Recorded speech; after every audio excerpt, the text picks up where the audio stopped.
My name is Jake Miller, and I'm 32 years old. I'm currently working as a temp worker. The hours are consistent, and the job stress is minimal as a temp worker, even if the pay isn't great. On top of that, I'm supporting my single mom out of my mere earnings, so my living situation isn't exactly grand. But I've never really had any big hobbies, and I don't have much material desire, so I can live without pushing myself too hard.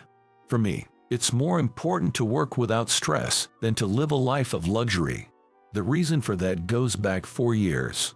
4 years ago, I was working as a full-time employee at a different company. I was at the prime working age, and because of my age, I was given significant tasks to handle, so I worked tirelessly, sacrificing my personal life. Working overtime was my routine, and I even worked on my days off. Sometimes, I cut back on sleep and meal times to work. At first, I was happy to see my work performance improving, but gradually, I accumulated physical fatigue. However, I was afraid that if I reduced my workload, my performance would drop, so I couldn't hold back on work. The place I used to work was what you'd call a sweatshop, where yelling was an everyday occurrence and mistakes were often deducted from my paycheck. Sarcastic comments and verbal abuse from my boss, a man named Tony, towards his less capable subordinates were a daily occurrence. One day, I found myself frozen in front of the office. While thinking that I had to go in, I just couldn't bring myself to enter the building. Eventually, I went to a hospital and was diagnosed with overwork depression. I was scared, but I thought it was dangerous to continue as it was, so I somehow managed to quit. The angry calls from my boss were relentless, and there were times when he even came to my house, pounding on the door and shouting, "Come out," like a debt collector. But after spending my days holed up in my room without showing my face, he finally gave up. 4 years have passed and my overwork depression has completely healed. Now, I wonder why I didn't sue the company, or why I didn't seek help from the proper authorities, but I think my judgment was clouded at the time. I'm surprised that such companies still exist in modern America, where work-style diversification is progressing. I'm really glad I quit. After that, I switched to being a temp worker. I didn't tell my mother about my overwork depression, but perhaps she sensed something from my sudden resignation and switched to temp work. She simply said, "Do what you want." This is the 4th company I've worked for since becoming a temp worker. I go about my days unobtrusively, calmly performing the tasks assigned to me. This company recently experienced a change in leadership, as the previous CEO suddenly passed away 6 months ago, and his daughter, a woman named Susan Redstone, took over as CEO. 40-year-old Susan is a hard-working career woman with strong, beautiful eyes. She seems busy, and temp workers like me hardly ever see her. Today, like every day, I was taking care of the plants during a break in my work. The previous CEO was fond of plants, and so many potted plants were left behind in the office. They were taken care of by the previous CEO, but when no one else stepped up to the task, I took it on. In fact, I also grow plants in my private life. When I was suffering from overwork depression, I wanted to feel something with a strong life force around me. I couldn't afford a pet, so I chose low-maintenance houseplants. It was meant to be a comfort, but the effect was phenomenal. I felt healed looking at the greenery, and just looking at the vibrant leaves full of life seemed to make my day better. Since then, I've become a plant lover. I not only have houseplants at home, but also vegetables and flowers planted in planters. So caring for the office plants, which were left without a caretaker, was just part of my hobby. But my temp period is almost over. I was worried about the plants. Shortly before my temp period ended, I had the opportunity to greet the CEO. It was the first time I had greeted her since she took over from her father, whom I had greeted when I started working at this temp job. I was only here for a short time, but thank you for having me. I really appreciate it. Thank you too. You've worked hard. Our new CEO, Mrs. Susan Redstone, speaks with such understatement, showing no interest in a temp like me. The same goes for the potted plants. The large potted plants in the CEO's office seemed to be watered, but they appeared lifeless. Susan. I nervously wondered if it was my place to speak up to the CEO.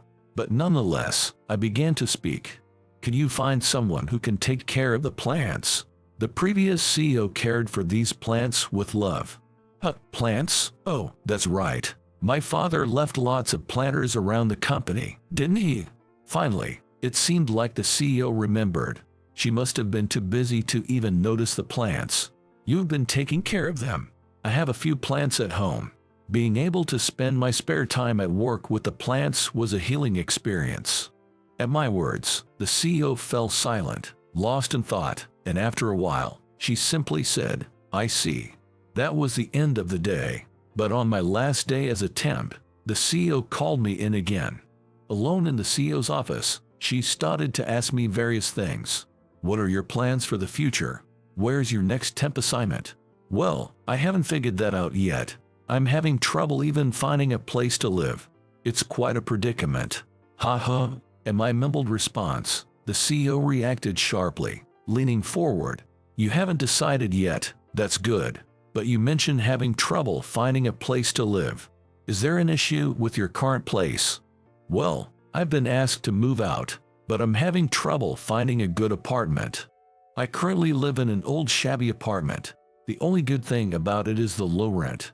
As a temp, you never know when work will stop, so I can't afford to spend money on rent. That's why my old apartment, with its cheap rent and basic amenities like a bath and toilet, was perfect. But the landlord, who was also the owner, retired.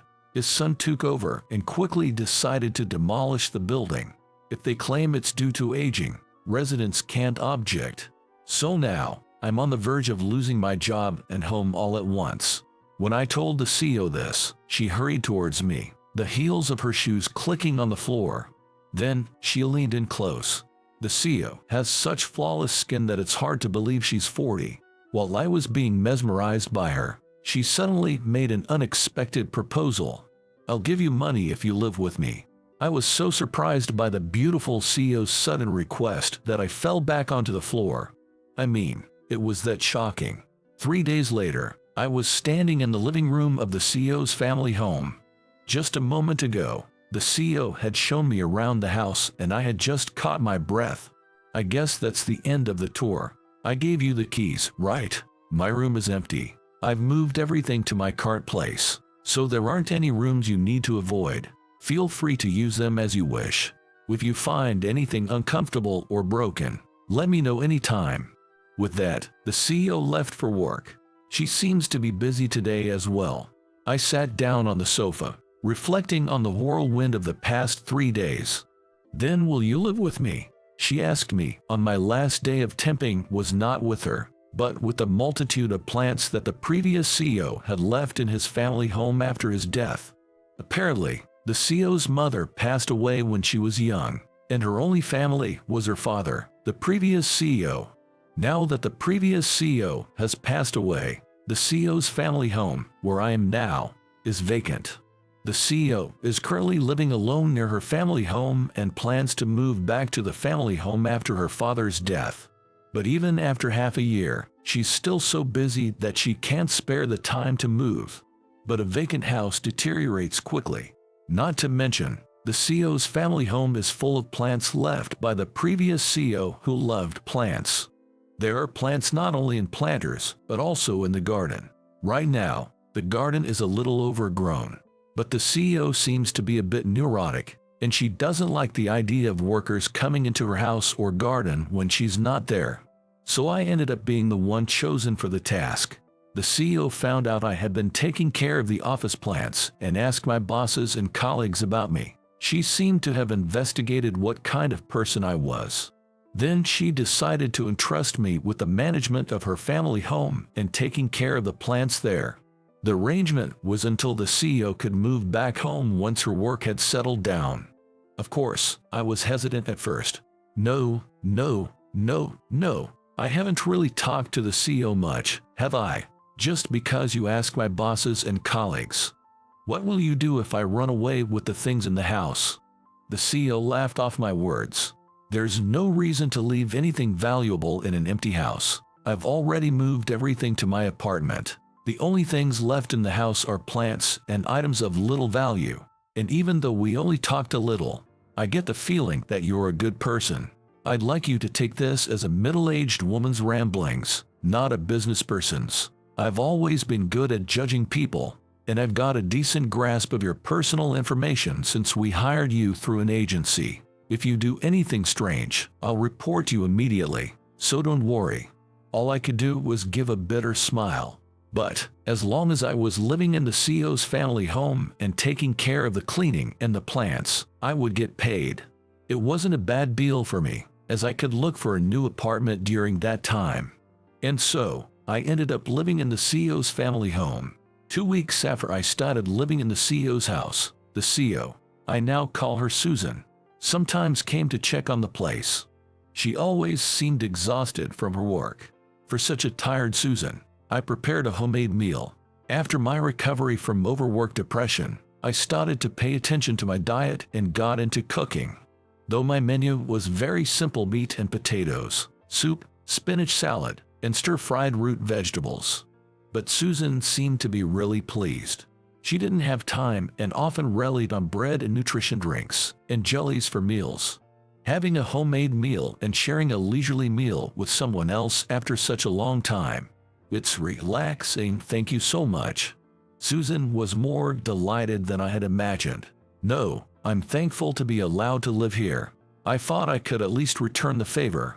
From that day on, Susan started coming over occasionally to check up and have meals.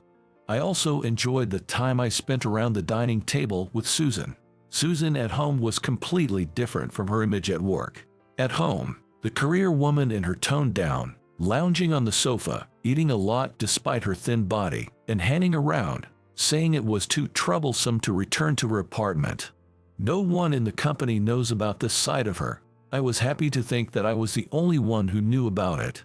On the contrary, I felt lonely in the quiet house on the days Susan didn't come. About 2 months after I started living in Susan's house, Susan brought some alcohol as a thank you for the meals, and I prepared some snacks, and we drank together. Susan, who was quite drunk, weakly shared her past.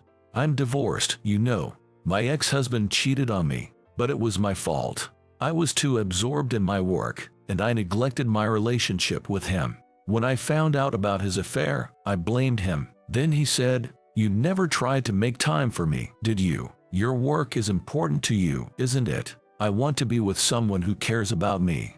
Susan seemed to have realized then. She had been leaving her ex-husband lonely. "Well, my ex-husband is remarried and happy. I've learned my lesson, and we've reconciled because he understands that I'm a workaholic. But the real problem is my father." At that point, Susan lifted her face, which had been down.